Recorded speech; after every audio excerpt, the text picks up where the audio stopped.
एक तू ही निरंकार, निर्गुण न्यारे तेरे सहारे टिकिया ए जग सारा है। सूरज चन्न तारियां विच भी तेरा ही उजियारा है। हर कारज दा करता धरता, करन करावण हार है तू।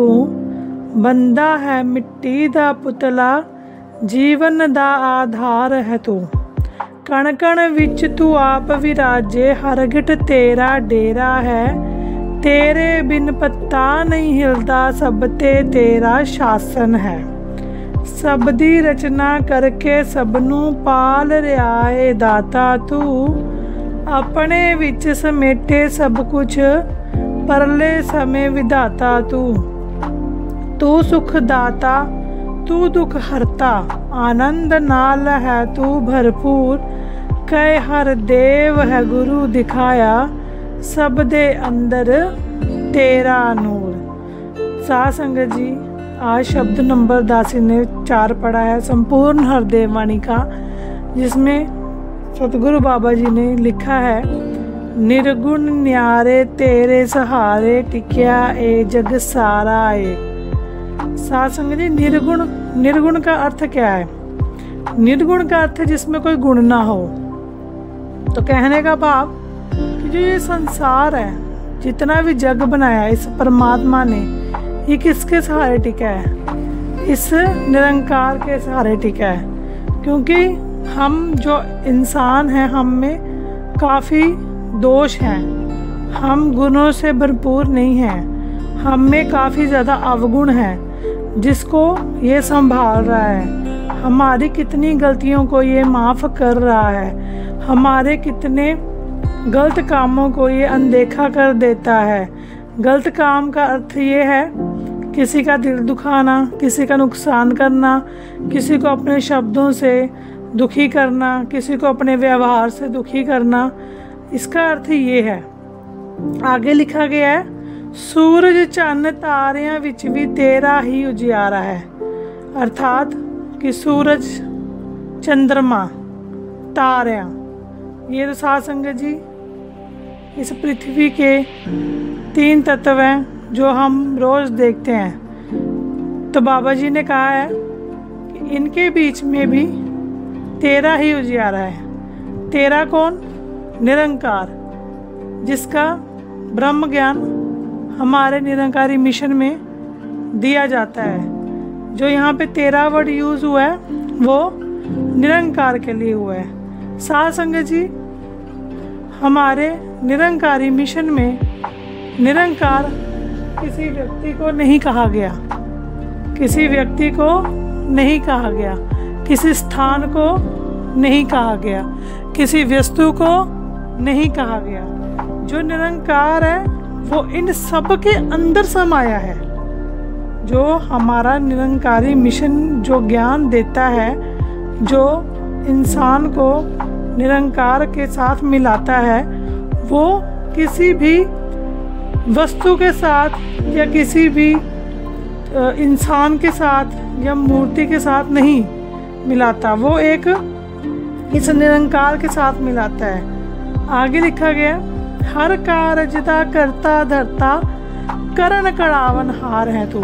अर्थात जैसे कि सिंपल भाषा में दासी बोल रहे कि जैसे जो शब्द दासी अभी आपके सामने भी बोल रही है, ये शब्द भी ये निरंकार निकाल रहा है। जब दासी सोच रही है कि इस शब्द का क्या अर्थ होगा, वो सोच भी ये निरंकार लेके आ रहा है। अब आगे अगर घर के कार्य ले लीजिए, कोई भी कार्य करते हैं, खाना खाते हैं, घर का काम करते हैं, बाहर का काम करता है, बच्चा स्कूल जाता है, कोई भी काम ले लीजिए, वो सब कौन करवा रहा है? ये निरंकार। क्योंकि अगर ये ना चाहे तो हम एक कदम भी नहीं चल सकते।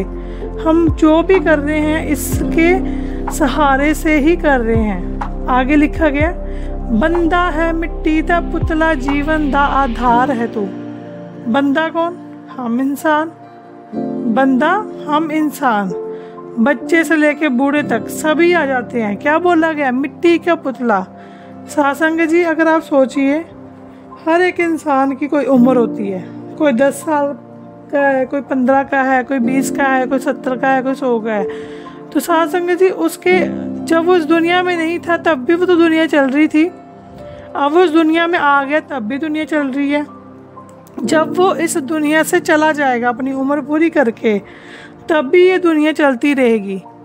तो क्या ये बंदा है, क्या इंसान है, क्या एक मिट्टी का पुतला जिसकी एक उम्र है, किसी की 15 साल है, किसी की 50 है, किसी की 70 है, सदा के लिए कोई इंसान इस दुनिया में नहीं रहा। तो उसका आधार कौन है, उसको चलाने वाला कौन है? निरंकार। कण कण विच तू आप विराजे, हर घट तेरा डेरा है। कहने का भाव, हर कण में, हर कोने में, हर चीज़ में, हर वस्तु में, हर खाने वाली चीज़ में, हर पहनने वाली चीज़ में, हर जगह, मिट्टी की रेत में भी ले लीजिए इसका ही वास है। हम कहते पानी की एक बूंद भी ले लीजिए उसमें भी इसका वास है। तेरे बिन पत्ता नहीं हिलदा, सब ते तेरा शासन है। वही भाव महापुरुषों बाबा जी ने देखो कितने सरल तरीके से कह दिया कि तेरे बिना तो पत्ता भी नहीं हिल सकता, हर चीज़ में तेरा शासन। जो इस दुनिया में हो रहा है, एक छोटे से पत्ते से लेके एक चींटी तक का एग्जाम्पल ले लीजिए आप, वो भी इसके सहारे से ही चल रही है। जो पत्ता है वो भी इसके सहारे से ही हिल रहा है। हम एक मिट्टी में बीज बोते हैं, साथ संगत जी मिट्टी तो सेम है, बीज अलग अलग है। जो बीज बोओगे वही पौधा निकलेगा, वो भी तब निकलेगा जब ये परमात्मा चाहेगा। हम बोलते हैं ना कि बीज बीजने हैं तो थोड़े से ज़्यादा बीजो, कि कई बार बीज नहीं चलता। तो देखो साथ संगत जी इकट्ठे बीज बीजोगे 10-12, तो उसमें से 5-6 ही चलेंगे, बाकी नहीं चलेंगे। वो भी कौन से चलेंगे? जो इसकी इच्छा होगी कि ये बीज इस दुनिया में चले, इस बीज से द्वारा एक पौधा बने, उस पौधे के द्वारा फल फ्रूट या कुछ भी लगे, जिस चीज़ का वो पौधा होगा वो उस चीज़ का उत्पादन करे, तभी वो चलेगा। अगर ये निरंकार चाहेगा कि अगर वो पौधा ना चले तो वो बीज मिट्टी में आप जितना मर्जी पानी डालते रहो, जितनी मर्जी अच्छी मिट्टी में उस बीज को डाल दो, जो मर्जी कर लो, वो बीज नहीं चलने वाला। सबदी तेरी रचना करके सबनू पाल रहा है दाता तू, सबदी रचना की है। कहने का भाव कि हर एक इंसान, मनुष्य, पशु पक्षी, पेड़ पौधे, छोटा सा जीव जंतु ले लो, उसको भी इस परमात्मा ने ही बनाया है और उसको पाल भी ये रहा है।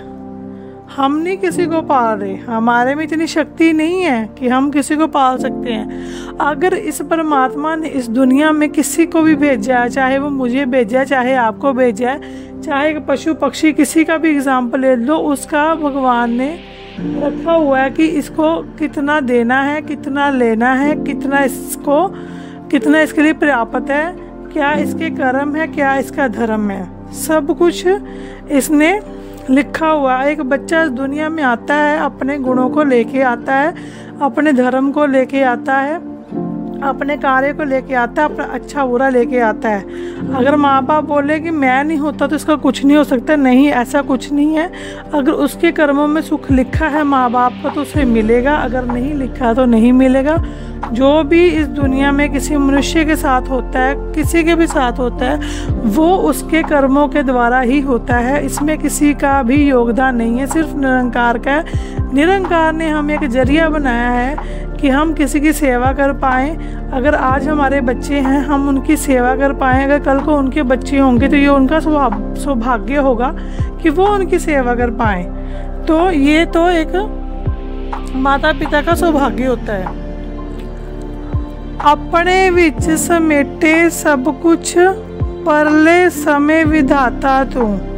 अर्थात ये जो निरंकार है, इसने सब कुछ अपने अंदर समेटा है, सब कुछ परले तक भी ये समेट लेता है। आज दुनिया में कुछ भी हो रहा है, इसने अपने अंदर ही रखा हुआ है, क्योंकि दुनिया इतनी असीम है, इतनी असीम है। अगर हम दुनिया के बारे में सोचें तो हमारी सोच ख़त्म हो जाएगी, पर ये दुनिया का अंत नहीं आएगा।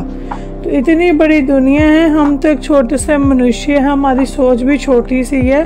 तो ये दुनिया काफ़ी बड़ी है जिस निरंकार ने बनाया है। इसमें अच्छे लोग, बुरे लोग, हमारे जैसे लोग, आपके जैसे लोग, संत महात्मा सब आ जाते हैं और ये सबको देख रहा है, सबके उनको उनके फल अनुसार, उनको उनके कर्म अनुसार उनको फल दे रहा है, सबको दे रहा है ये।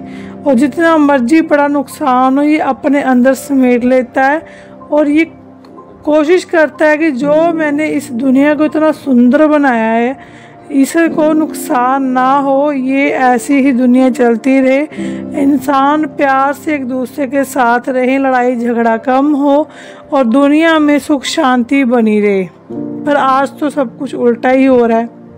पर बाबा जी ने लिखा है कि अपने विच समेटे सब कुछ परले समय विधाता तो अर्थ यही है कि सब कुछ ये निरंकार अपने अंदर समेट लेता है। जब हम सोचना शुरू करते हैं उससे पहले ही अपना कार्य कर देता है। तू सुख दाता तू दुख हरता, आनंद नाल तू भरपूर। कहने का भाव फिर से वही कि तू सुख देने वाला है, ये जो निरंकार है यही सुख देगा और यही हमारे दुखों को हरता है। क्योंकि अगर ये सुख देगा तो दुख तो आएंगे ही ना, जब ये दुख आएंगे तो इन दुखों को यही हरेगा। क्योंकि जब हम सुख में इसका शुक्रिया अदा करते हैं तो दुख में भी हम इसको याद करते हैं। पर मनुष्य की अवस्था बिल्कुल अलग है कि जब दुख आता है तो हे भगवान ऐसा क्यों हुआ, वैसा क्यों हुआ, मेरे साथ ही होना था। तो जब सुख आता है मैंने ऐसा किया तो मिला, सब कुछ हुआ, अच्छा हुआ, तब इस परमात्मा को भूल जाता है। तो कहते हैं, एक लाइन भी है हमारे भजन में, सुख में करो सुमिरन ना दुख हो कभी। तो ये लाइन भी हमारे भजन में आती है। तो यह हमेशा याद रखें कि दुख के टाइम याद करते हो तो करना भी चाहिए, पर सुख के टाइम कभी मत भूलो इस परमपिता परमात्मा को। आगे लिखा है, कहे हर देव है गुरु दिखाया, सबरे अंदर तेरा नूर। अंत में बाबा जी ने क्या लिखा है, कहे हर देव है गुरु दिखाया, सबदे अंदर तेरा नूर। कि हर देव बाबा जी कह रहे हैं यहाँ पे कि दिखाया गया हमें हर एक चीज़ में तेरा ही नूर है, तेरी ही अंश है। तो सत्संग जी इस शब्द में काफ़ी सुंदर लफ्ज़ों में बाबा जी ने समझा दिया है। प्यार से कहना जी, धन्यवाद जी।